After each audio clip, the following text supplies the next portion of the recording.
So, what do we do? How do we stop a system of greed and corruption that has so much power and momentum? How do we stop this aberrant group behavior which feels no compassion for, say, the millions slaughtered in Iraq and Afghanistan, so the corporatocracy can control energy resources and opium production for Wall Street profit?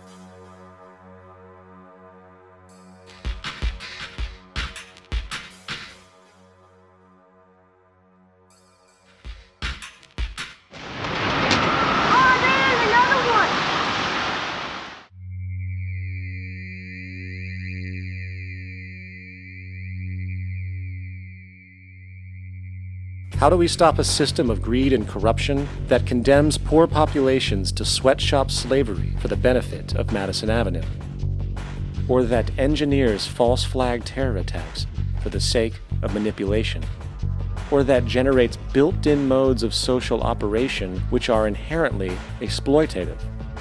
Or that systematically reduces civil liberties and violates human rights in order to protect itself from its own shortcomings? How do we deal with the numerous covert institutions, such as the Council on Foreign Relations, the Trilateral Commission, and the Bilderberg Group, and other undemocratically elected groups which, behind closed doors, collude to control the political, financial, social, and environmental elements of our lives? In order to find the answer, we must first find the true underlying cause. For the fact is, the selfish, corrupt, power, and profit-based groups are not the true source of the problem. They are symptoms.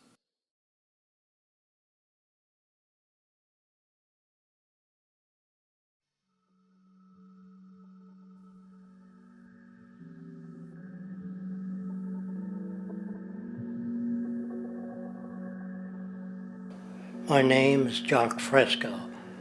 I'm an industrial designer and a social engineer. I'm very much interested in society and developing a system that might be sustainable for all people. First of all, the word corruption is a monetary invention. That aberrant behavior that's disruptive to the well-being of people, while you're dealing with human behavior. And human behavior appears to be environmentally determined, meaning if you were raised by the Seminole Indians as a baby, never saw anything else, you'd hold that value system. And this goes for nations, it goes for individuals, for families. They try to indoctrinate their children to their particular faith and their country and make them feel like they're part of that. And they build a society which they call established. They establish a workable point of view and tend to perpetuate that, whereas all societies are really emergent, not established. And so they fight new ideas that would interfere with the establishment. Governments try to perpetuate that which keeps them in power. People are not elected to political office to change things.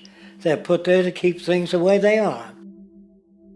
So you see, the basis of corruption is in our society. Let me make it clear. All nations, then, are basically corrupt because they tend to uphold existing institutions. I don't mean to uphold or downgrade all nations, but communism, socialism, fascism, the free enterprise system, and all other subcultures are the same. They are all basically corrupt.